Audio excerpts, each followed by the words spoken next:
Graça e paz, irmãos. Muito feliz em estar com vocês. Eu agradeço imensamente, pastor Onésimo, pelo convite. Isso mostra que há avivamento no avivamento bíblico.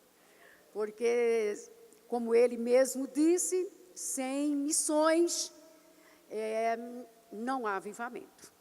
Não é? E é verdade, nós vamos refletir sobre isso, e meu desejo é que cada um dos irmãos que vieram aqui possam sair cada vez mais avivados, coração ardente por Deus e pela sua obra.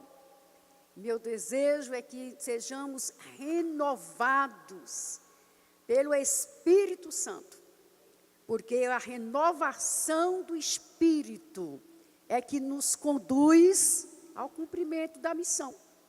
E quando eu estou falando de missão, eu não estou me referindo apenas à missão transcultural, né? Estamos nos referindo à missão da igreja. A missão da igreja é fazer o evangelho chegar até a última fronteira. E é somente pela ação livre e poderosa do Espírito que a gente pode fazer isso. Nós vamos ler a palavra. Também quero dizer de minha alegria de ver o pastor Davi aqui, dando esse reforço, não é, pastor Onésimo, para a igreja, né? É um missionário que olha para o mundo o tempo todo, né?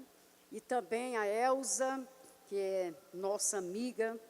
Muito bom estar com vocês, alguns missionários com quem já tenho amizade. Nós vamos ler a palavra em Atos, no capítulo 1, versículos de 4 a 8. 4 a 8.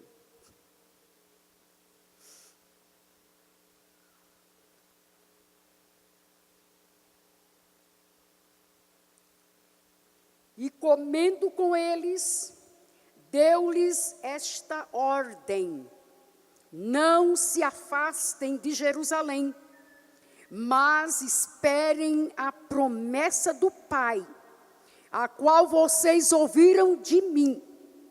Porque João, na verdade, batizou com água, mas vós sereis batizados com o Espírito Santo dentro de poucos dias. Então os que estavam reunidos com Jesus lhe perguntaram: será este o tempo em que o Senhor irá restaurar o reino de Israel? Jesus respondeu: não cabe a vocês conhecer tempos ou épocas que o Pai fixou pela sua própria autoridade. Mas vocês receberão poder ao descer sobre vocês o Espírito Santo, e serão minhas testemunhas, tanto em Jerusalém, como em toda a Judeia e Samaria, e até aos confins da terra. Irmãos, vocês conhecem muito bem, estou falando para pastores, líderes, vocês conhecem muito bem que a expectativa de Israel era a vinda do Messias. E o Messias seria o Messias político. Israel estava debaixo do domínio romano. E a esperança era que o Senhor cumprisse a promessa que foi dada desde Gênesis, na hora que o homem pecou, né, na hora que pecamos, até Zacarias, nós temos ali as promessas do reino messiânico, o reino que seria estabelecido pelo filho de Davi. E seria um reino de paz, de justiça. Era essa a expectativa. A igreja, ali, representada por aqueles 120, estavam desejando que o Cristo que foi morto e ressuscitado pudesse estabelecer esse reino. Por isso essa pergunta: não será este o tempo? Eu acho que já chegou o tempo. Mas o Senhor Jesus, Ele é contundente nesse momento. Ele diz: não vos compete saber tempos e épocas, porque isto é da autoridade do Pai. Agora, o que vocês precisam saber é que, depois da ressurreição e ascensão, até o segundo advento, a igreja tem uma missão. E essa missão precisa ser cumprida. Só é a gente lembrar de Mateus capítulo 24, versículo 14, quando o Senhor diz que este evangelho do reino será pregado em todo o mundo, para testemunho a todas as nações. Aí o fim vem. Mais uma vez, Jesus está chamando a atenção dos seus discípulos para dizer: olha, tem uma missão a ser cumprida. Entre o período da primeira vinda até a segunda. Então, o Senhor tira os olhares do reino político, também os olhares da religião judaica, do templo de Jerusalém, que centralizava a vida do povo, e o Senhor Jesus traz o povo, os seus discípulos, para focar na missão. Agora, é impossível cumprir a missão sem o poder do Espírito Santo. E é por isso que o Senhor Jesus nos diz aqui: fica em Jerusalém, vão orar. Depois de 120 dias, aliás, depois de 40 dias, Pentecostes chegou. E nós cremos que aquele derramar do Espírito Santo provou que nós não podemos cumprir a missão da igreja sem sermos revestidos do poder do Espírito Santo. Ficou bem claro, é necessário ficar em Jerusalém e é necessário ficar em oração. Então, irmãos, nós podemos hoje refletir, quando refletirmos sobre a missão da igreja e avivamento, nós não podemos estar deixando de fora a oração. Eu sei que não é meu tema, mas eu queria mostrar que há um trinômio. Oração, fica em Jerusalém. E vocês sabem que eles ficaram no cenáculo orando. Derramamento do Espírito Santo, avivamento e missões. Esses três não existem. É impossível acontecer sem que estejam juntos. Porque é pela oração, pela invocação, que Deus cumpre as suas promessas. E Deus cumpriu a promessa no Pentecostes. Mas a promessa de Pentecostes é para o cumprimento da missão. Então a igreja revestida com o poder do Espírito Santo, essa igreja, ela começa a sua missão. Então não há derramamento do Espírito sem missão. Por quê?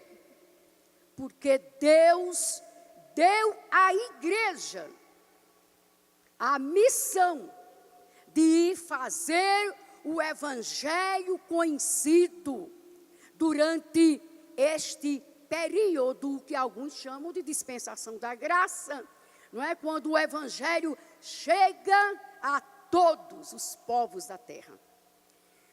Mas nós sabemos que o profeta Abacuque, no capítulo 3, ele faz uma oração. Por que ele faz essa oração? Porque nós, humanos, tanto o povo judeu como a igreja, temos a tendência de viver em altos e baixos. Que coisa triste. Mas vocês conhecem a história dos reis de Israel.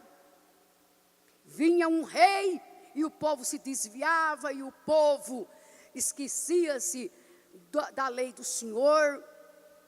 E vinha outro e restaurava. Então é sempre assim. E infelizmente Deus conta com o homem. Falo homem no sentido genérico.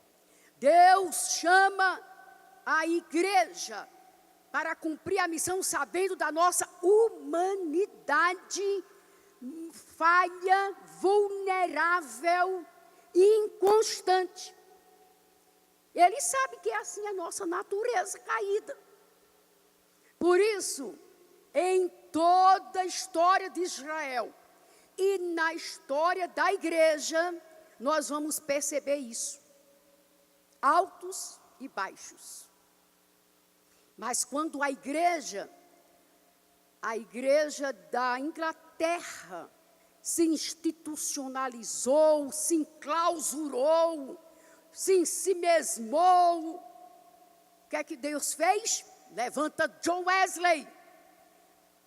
E o avivamento ali na Europa aconteceu. Deus levanta George Whitefield e o avivamento aconteceu.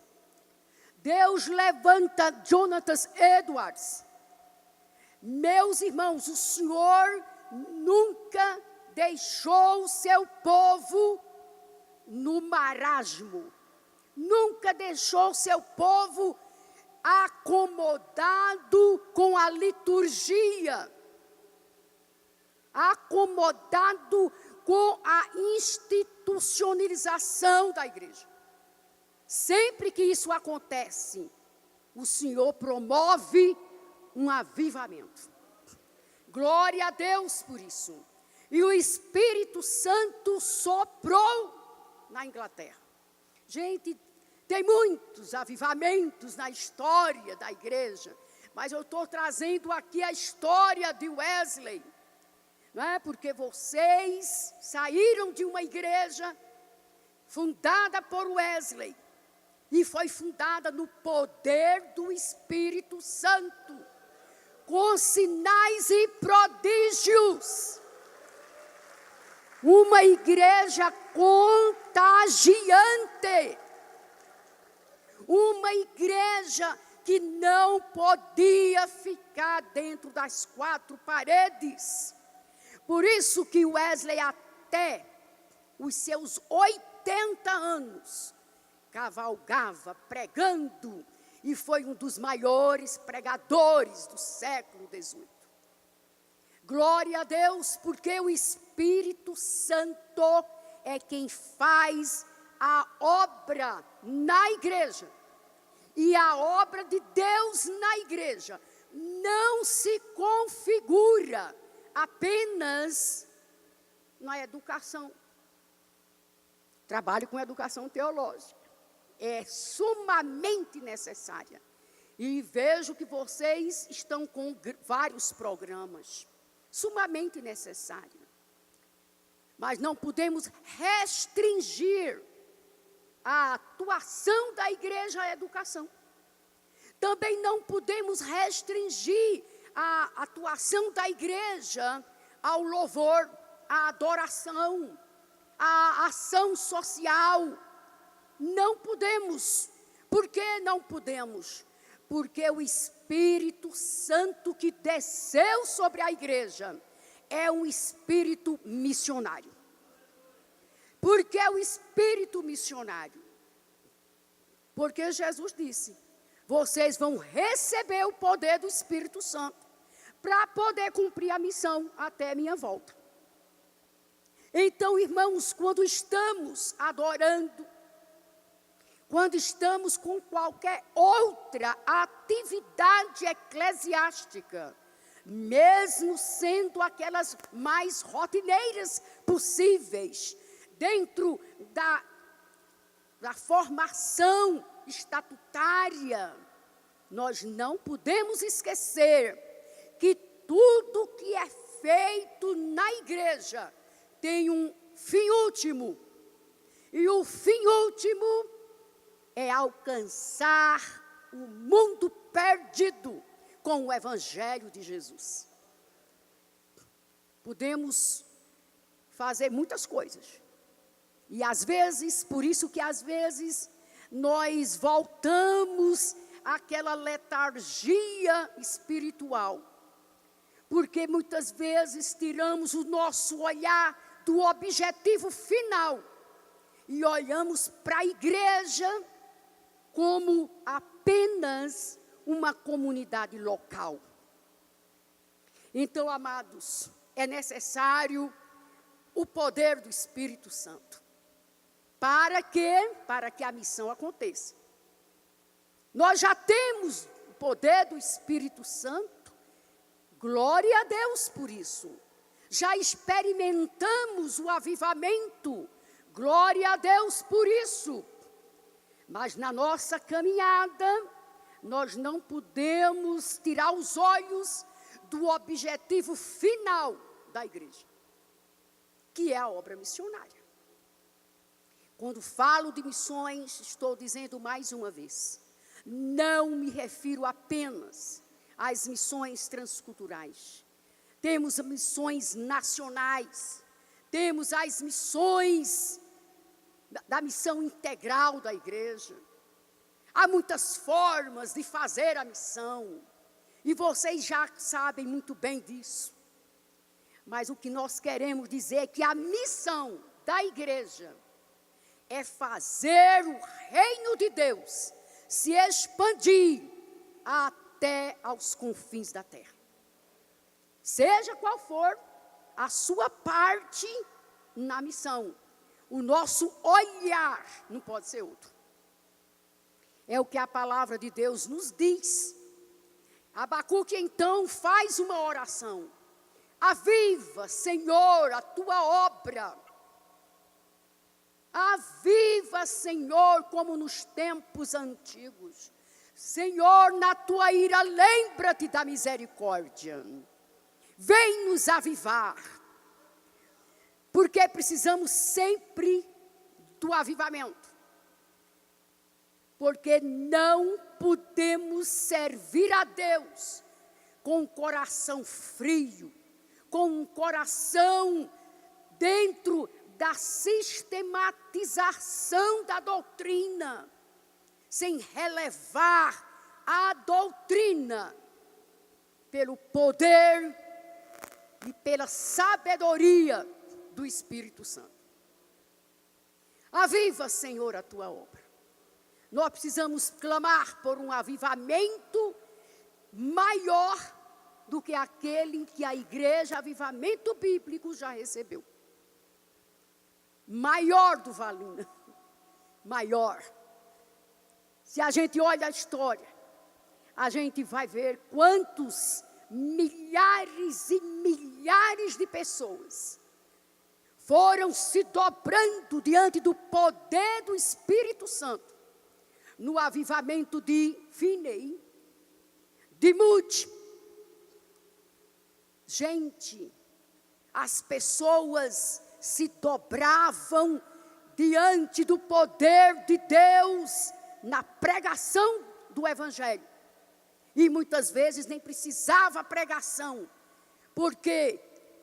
Porque a oração anterior, como Finney, que orava constantemente, trazia grupos intercessores para ir onde ele iria. O Espírito Santo já estava trabalhando nos corações. É necessário, irmãos, voltar ao avivamento. Quando eu digo voltar, eu não estou dizendo que vocês estão longe do avivamento. Eu estou dizendo que nós precisamos ser reavivados todos os dias. Porque a ordem do Senhor está em Efésios, capítulo 5. A palavra diz: enchei-vos do Espírito Santo. Enchei-vos é uma ação contínua. Não podemos ficar com a experiência do Pentecostes. Temos que nos encher e nos encher todo dia. Vem, Senhor, encher o nosso coração com o ardor pelas almas perdidas. Enche o coração, faz vibrar nossa alma pelo poder do Espírito Santo, para sermos testemunhas. Primeiro, nós queremos lembrar que o avivamento precede a missão, que é necessário avivamento para que haja missão. Já está bem claro isso. Por isso o Espírito Santo foi derramado em Pentecostes. E é necessário por quê? Porque a presença manifesta do Espírito Santo leva a igreja para fora do templo. A presença manifesta. Quando o Espírito Santo desceu, foi como estrondo. Vocês conhecem o texto. Foi como estrondo. E línguas de fogo foram caindo sobre a cabeça de cada um. E as pessoas entenderam que havia algo poderoso acontecendo ali. E a igreja precisou sair para fora. Precisou sair. E as multidões se aglomeraram. E o que é que está acontecendo? E aí Pedro se levanta, cheio do Espírito Santo. E Pedro deixa bem claro o que é que estava acontecendo. E a pregação do Evangelho naquele dia, feita por Pedro, trouxe 3.000 novos convertidos à igreja. A igreja, quando é visitada pelo Espírito, ela sai para fora. Bonhoeffer diz que a igreja só é igreja do lado de fora. Vocês sabem muito bem que Jesus não instituiu uma organização. Jesus instituiu um organismo vivo. O corpo vivo de Cristo. E essa organização entra em cooperação. Cada parte contribui com o seu dom, com o seu talento, com seus bens, com seu tempo, com as oportunidades que o Senhor dá. E aí a igreja avança. Então, meus amados, é assim. A presença manifesta do Espírito. Então, amados, como o Espírito se manifesta, quando o Espírito se manifesta, atrai as pessoas ao Evangelho. Mas o avivamento precede a missão, porque o poder do Espírito Santo é para testemunhar das maravilhas de Deus. Hoje, muitas vezes, a gente coloca o testemunhar como viver uma vida piedosa. Não, viver uma vida digna. Uma vida eticamente correta. Essa é uma parte. O testemunho quer dizer a verdade de Deus em nós. Ela se expressa nas nossas ações, ela se expressa nas nossas atitudes, nos nossos valores, nos nossos princípios. E isso significa reino de Deus entre nós. Jesus começou pregando o reino de Deus. E é esse reino que nos faz viver como comunidade. Comunidade que comunga com a mesma missão. Porque tem a consciência da sua razão de ser igreja. A nossa razão de ser igreja é ser uma comunidade de salvos que vive a missão no seu testemunho. Mas não é só isso. Jesus disse: sereis minhas testemunhas em Jerusalém, na Judeia, na Samaria e até os confins da terra. Jesus estava dizendo: vocês precisam proclamar a verdade que vocês receberam como a única verdade que pode trazer ao homem libertação, restauração e uma vida com sentido. Só existe vida com sentido em Deus. E como é que a gente vai levar as pessoas a entender isso? É pelo testemunho de vida, mas também pelo testemunho da proclamação. E é por isso que o Senhor Jesus chama a igreja para ir.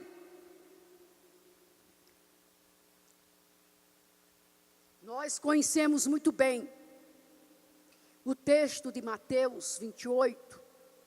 Jesus disse: ide e fazei discípulos de todas as nações.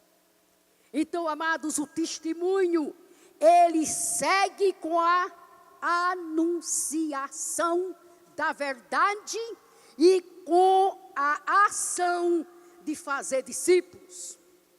E nessa ação de fazer discípulos, nós estamos cumprindo a nossa missão. Testemunhar das maravilhas de Deus. Meus irmãos, lembrem que quando Israel estava indo para tomar a terra prometida, possuir a terra, as pessoas como Raabe e outros povos vizinhos temiam o Deus de Israel, porque entenderam, porque souberam das maravilhas que o Senhor fez entre o povo. Então as pessoas precisam perceber as manifestações do Espírito Santo no nosso trabalho, para que sejam atraídas para o Evangelho. A estratégia de Deus e o Kairos de Deus estão sob a ação do Espírito Santo. Porque Jesus, quando é assunto ao céu, ele entende que a igreja não pode ficar órfã. Por isso ele prometeu a pessoa do Espírito Santo, não apenas para nos dar poder, não apenas para nos fazer falar em línguas, profetizar, ter dons espirituais. O poder do Espírito Santo veio para que a igreja pudesse gozar dessas graças divinas, mas gozar dessas graças divinas no cumprimento da sua missão. Porque evangelho não combina com egoísmo, não combina com uma vida centralizada em nós mesmos. Evangelho não combina com uma igreja que pensa apenas nos seus templos e nos seus poderes aquisitivos.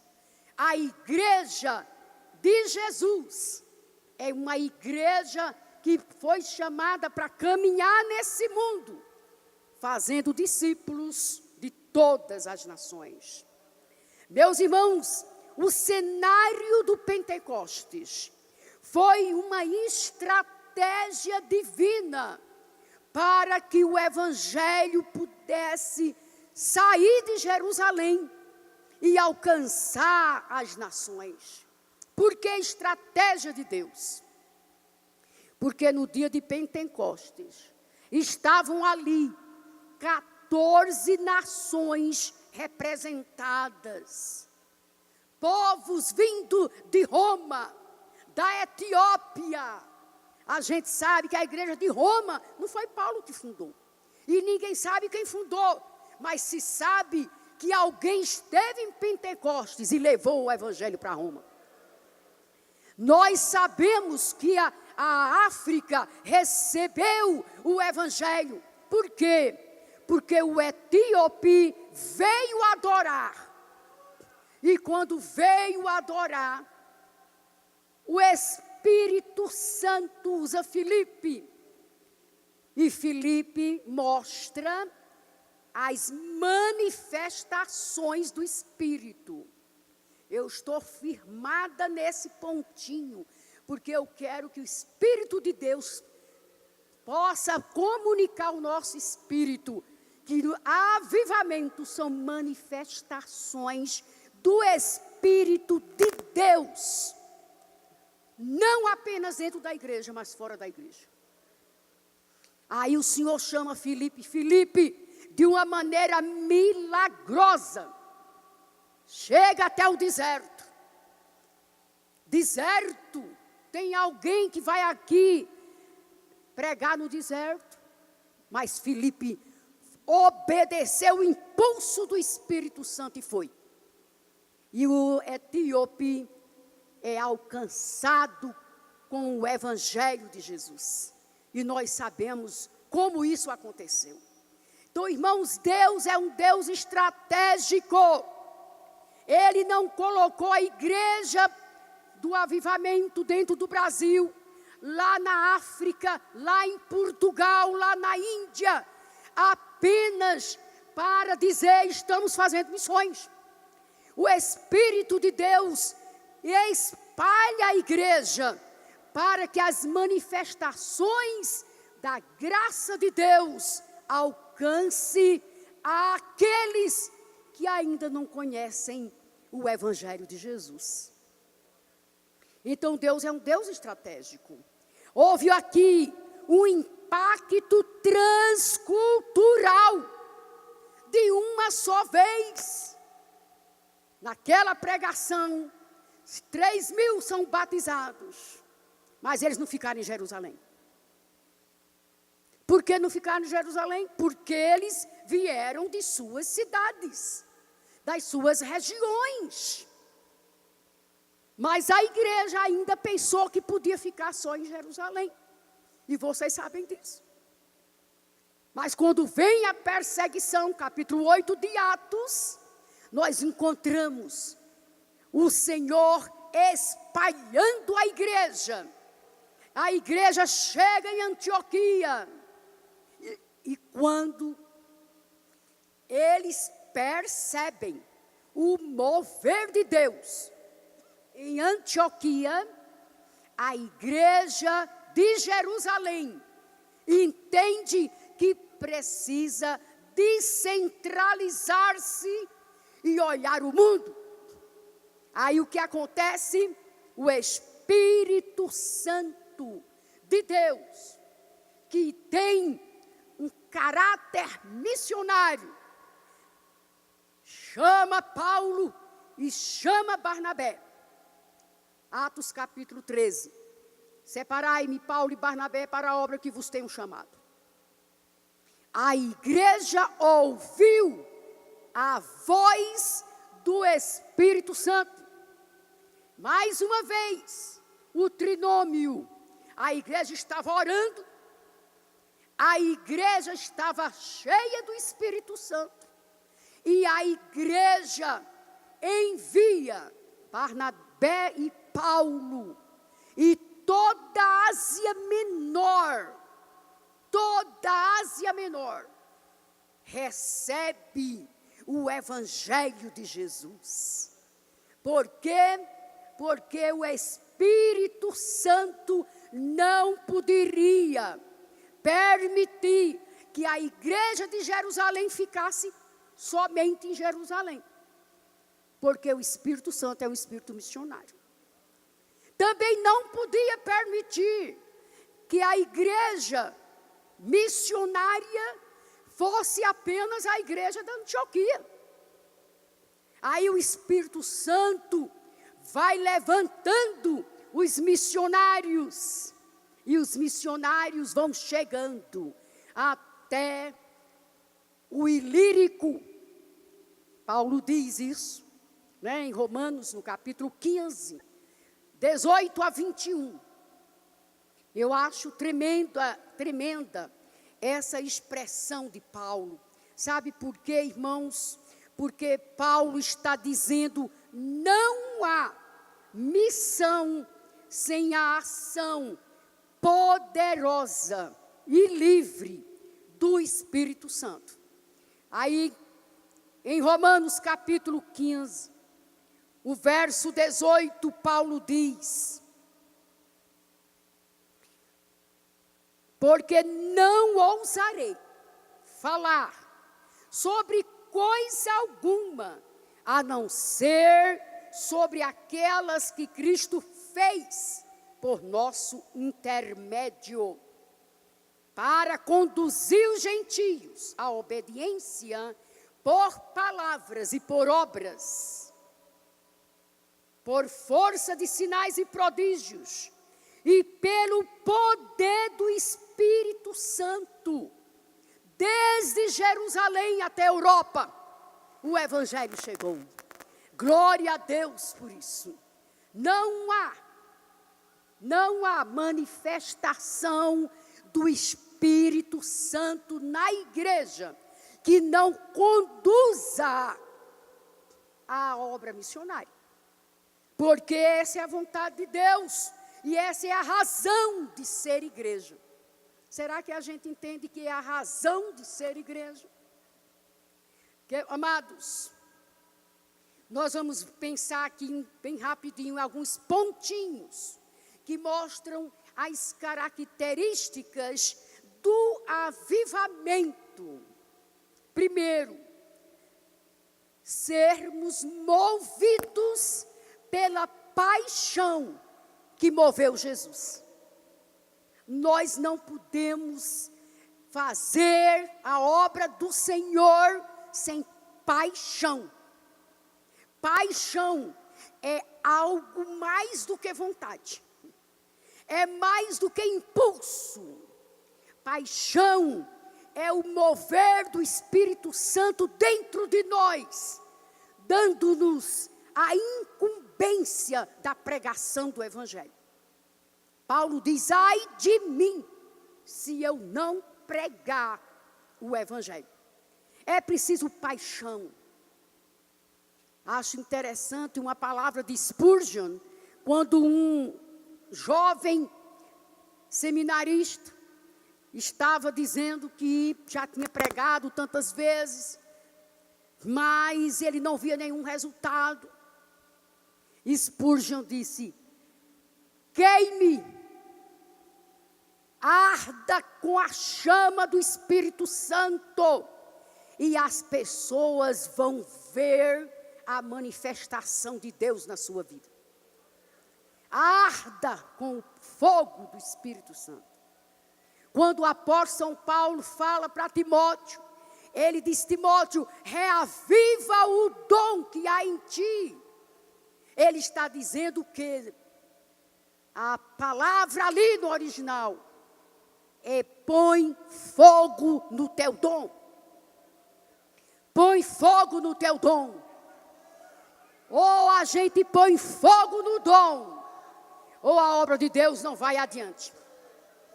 Precisamos, irmãos, ter a paixão, como John Hus, que orava pela Escócia, dizendo: dá-me a Escócia, senão eu morro. E ele orava 10 horas por dia. Temos essa paixão na oração. Senhor, dá-me o Brasil, senão não tem sentido minha vida. Eu prefiro morrer. Senhor, dá-me a Índia, dá-me, Senhor, Portugal, as nações, dá-me, Senhor, porque nós queremos o teu evangelho sacudindo as nações pelo poder do Espírito Santo. É preciso ardor, mas o ardor não vem sem oração. Nós sabemos do avivamento na Nigéria. Irmãos, a África, há 200 anos atrás, era cemitério do homem branco.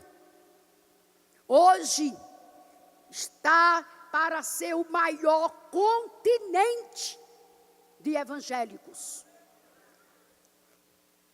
Por quê? Porque o Espírito Santo soprou também na África.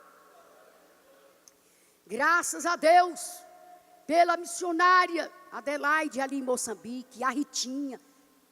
Meus irmãos, a África está ainda clamando, precisamos alcançar os povos não alcançados. Esse é o último desafio da igreja, alcançar os não alcançados. Sabe por quê? Porque as nações já receberam o evangelho. As nações, são 210 nações que a ONU tem registrado, já receberam o evangelho. Mas há mais de 2.000 povos que nunca ouviram pela primeira vez. Aí a gente fala o que Oswald Smith perguntou: é justo que dentro do Brasil você pode escutar 24 horas por dia, e nos povos, enquanto há povos que não ouviram pela primeira vez? Não é justo. O Espírito foi nos dado para ir até os povos não alcançados. Por isso que o pastor Davi está aqui preocupado com Coreia do Norte, porque é povo não alcançado, é país fechado. Mas dentro do Brasil, nós temos tribos, nós temos os ciganos, nós temos os quilombolas, nós temos a comunidade surda, nós temos 8 segmentos de povos não alcançados dentro do Brasil. Então não podemos nos acomodar achando que o Brasil já tem muita igreja, não é? Ou o evangelho já chegou. Não chegou ainda. Ainda temos comunidades que nunca ouviram pela primeira vez, como o povo ribeirinho também. Irmão, coração ardente, mas também obediência missionária. Nós precisamos obedecer o ID. O ID é uma ordem. Se o Senhor disse: ide por todo mundo, nós temos que ir. Ide pregai o evangelho a toda criatura. é a camiseta de vocês. E a gente não pode deixar de cumprir a missão. E o avivamento, ele tem essa finalidade: alcançar até os confins da terra.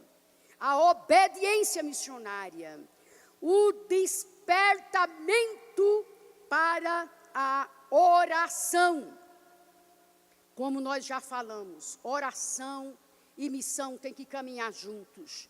E nós vamos ver como fruto de oração o avanço do evangelho pelo mundo afora. Eu vou citar bem rapidinho aqui. Fruto do avivamento wesleyano. Como é que foi?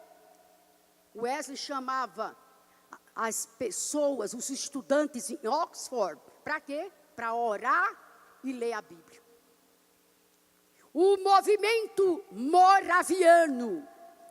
O movimento moraviano, 1731. O Espírito Santo se manifestou de forma linda naquela comunidade da Morávia. Como, irmãos? 100 dias, aliás, 100 anos de oração ininterrupta. O que aconteceu? Os morávios se levantaram aos milhares e foram espalhando o evangelho pelo mundo. Isso é glorioso. Outra coisa, tá bem, tem 5 minutinhos aqui. Mas eu queria lembrar que esse movimento moraviano, ele estimulou a muitos para que o evangelho fosse levado até os confins da terra. Irmãos, o que a igreja, eu estou citando agora, o que Ruth Tucker fala no seu livro, não são minhas essas palavras. O que a igreja reformada não fez em 200 anos, os morávios fizeram em 20. O evangelho se espalhou até ilhas que nunca tinha recebido um missionário ali. Sabe como foi que alguns chegaram? Se vendendo como escravos.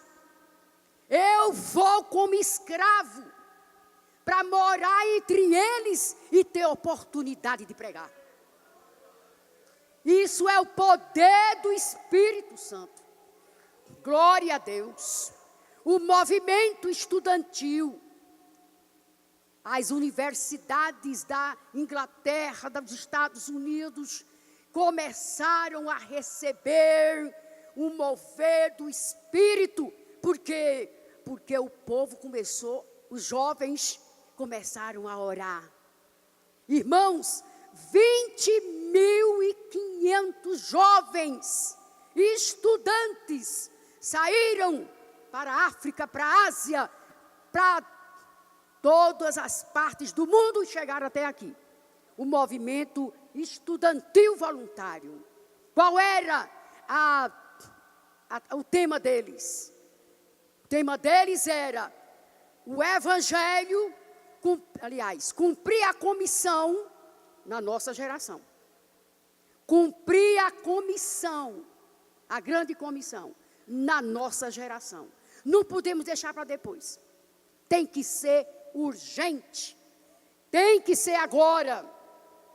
As vocações, elas foram sendo levantadas. E aí nós encontramos também o exemplo da nossa pátria.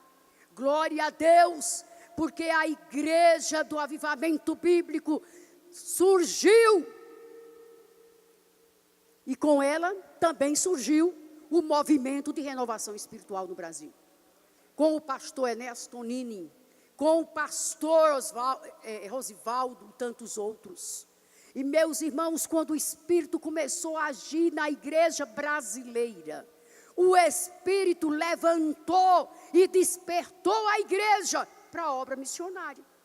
Não existe avivamento sem missões.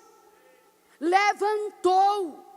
Nós somos, dentro de toda a América Latina, aqueles que mais enviam missionários para o mundo.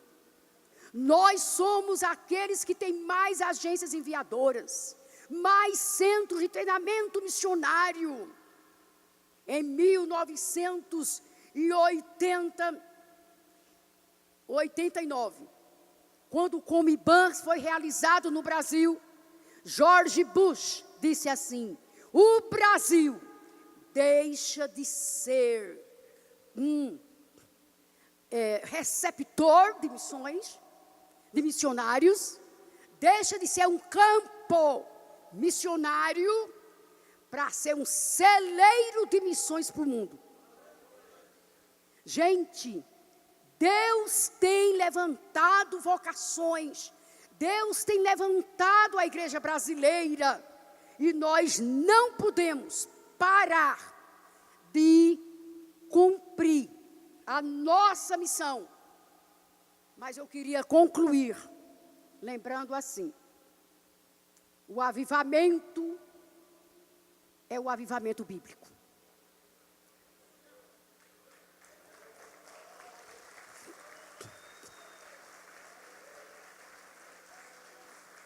É o avivamento da palavra. É a volta à Escritura. É a volta ao estabelecimento da verdade de Deus como princípio de verdade e de vida. Não apenas para a igreja, mas para o mundo. É bíblico. E meus irmãos, se não há avivamento sem Bíblia, não há avivamento sem missões. Porque a nossa Bíblia está nos chamando para entender que entre o primeiro advento e o segundo advento, somos uma igreja chamada para cumprir a missão de chegar até os confins da terra, no poder do Espírito Santo. Que Ele nos ajude no cumprimento da missão. Amém.